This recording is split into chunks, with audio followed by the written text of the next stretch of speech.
Ndibulise kuni bathandi bezemidlalo eMzantsi Afrika, ingakumbi kuni balandeli bebhola elikhulu ke laseMzantsi Afrika. Apha ke baphulaphula ke sinephathi lendaba ukuba neKaizer Chiefs ke kunesinye istrike esiyinzalelwana lapha eMzantsi Afrika abafuna ukusibethelela phaa uqela kule Kaizer Chiefs. Nawukhumbula into yokubana ke lo mfana ngulakhe ubaleka phaa uqela lase-Egypt ebizwa ukubana yi-Pyramids FC. La Pyramids FC ke iye yamlowuna lo mfana kalakhe, yamlowunela kwenye itim senze into yokubana ke makafumane umcimbi egame time. Nizawukhumbula into yokubana kulakhe lo ebedlala kunye phaa nomayele phaa kulaa tim yaphaa Egypt ibizwa ukubana yi-Pyramids FC.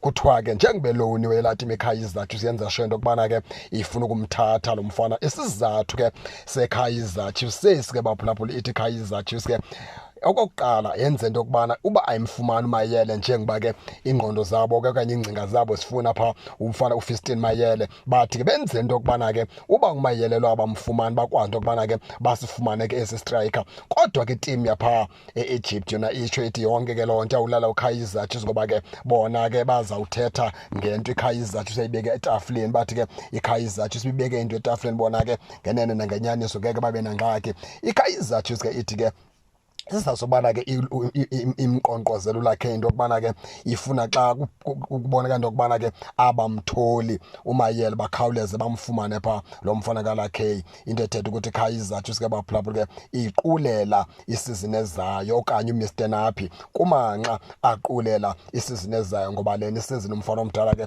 akasayibali njengesizini ekhoyo. Seke yabonakala into yokubana ke noko umfana omdala ke le sizini imkhabile kona ke usekhona phaa ngaphakathi ke kwi-Nedbank Cup. Asazi into yokubana ke uzawuqhuba njani ngoba kule mpela veki udlala phaa neMamelodi Sundowns semi-final ke ye-Nedbank Cup. Akho mntu wazi into yokubana ke uMr Nappy oqhuba njani. Yiyo loo nto ke uMr Nappy ke akwiphulo apho ke aququmbela okanye ke agcwalisa okanye afuna usayina ke abadlali abazokwazi into yokubana ke babe semgangathweni bamphumelelise ke iligi. Enye into ke baphulaphula ke efuneka siyazi into yokubana ke iKaizer Chiefs le akusiyo tim apho kungathiwa uyabhilda. Ewe bangalibiza ke lo gama bathi ke kuyabhildwa, kodwa xa sewuphanga phakathi ebaleni ke abayi-understand nje nabalanda into yokubana ke kuyabhildwa. Ndicinga uba mnela gama libizwe wrong apha kwiKaizer Chiefs ngoba ke bukumele uba kubhildwa phaa kwi-reserve side eKaizer Chiefs phaa ngoVela Khumalo phaa ke ngo-DVD Mathebula bona bakhowutsha phaa kwi-reserve side. Xa esethe wapromothwa umntu phaa